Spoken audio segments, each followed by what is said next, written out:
उसके बारे में ज़रा बताएँ कि इंटरमिटेंट फास्टिंग अगर अच्छी है, तो क्यों अच्छी है? कुछ फ़ायदे हैं उसके और किस तरह से करनी चाहिए ताकि सेफ रहे इंसान? अब बात आ गई है इंटरमिटेंट फास्टिंग। इंटरमिटेंट फास्टिंग कई तरह की चीज़ें हैं, जिसमें जो मशहूर है वो आवर्स के हिसाब से है। आसान जो है वो 16 एंड 8 है, जो ज़्यादा एंथुसियास्ट हैं वो 18 एंड 6 पे भी चले जाते हैं। 18 एंड 6 मतलब 24 आवर्स के अंदर इतने घंटे आपने फास्टिंग करनी है और इतने घंटे आप खा सकते हैं।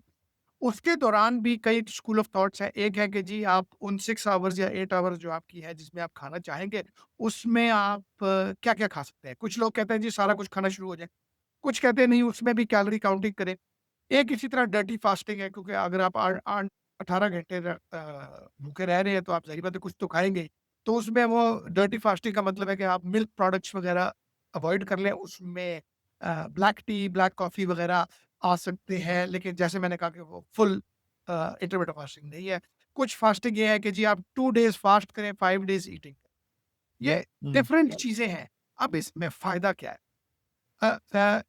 जो लोगों का स्केप्टिसिज्म, या आप समझ लेना जो एतबार चेंज होता रहता है, वो ये होता है कि जी एक दिन किसी बड़े मैगज़ीन की हेडलाइन लगती है कि जी नेक्स्ट बेस्ट थिंग आ गई है इंटरमिटेंट फास्टिंग।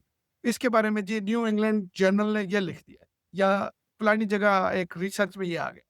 उसके कुछ अरसे बाद आपको बिल्कुल एक डिफरेंट व्यू मिलता है। सो इसीलिए मैंने कहा ना कि इस सारी कहानी के अंदर अपना डिसिप्लिन। अच्छा, अब इसका फ़ायदा जो अभी तक हमें पता लगा है, वो ये पता लगा है कि जी आपकी सबसे पहले इंसुलिन रेज़िस्टेंस बढ़ती है, इम्प्रूव होती है।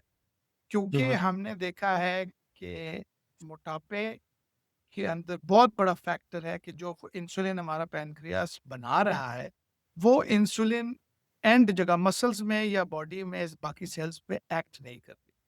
तो जब आप फास्ट कर रहे हैं, तो आप बेसिकली अपने जिस्म को ये बता रहे हैं कि जी जो स्टोर्ड एनर्जी है, उसको यूज़ करें।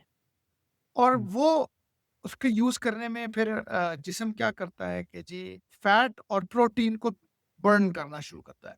जब वो फैट और प्रोटीन को बर्न करना शुरू करता है, तो हमने देखा ये है कि एविडेंस कहता है कि इंसुलिन वहाँ पे काम करना ज़्यादा हो जाती है।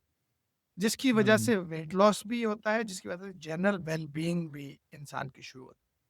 और उसके बाद एक जो ख़ास तौर पे चीज़ आना शुरू होती है कि फीलिंग ऑफ लाइट।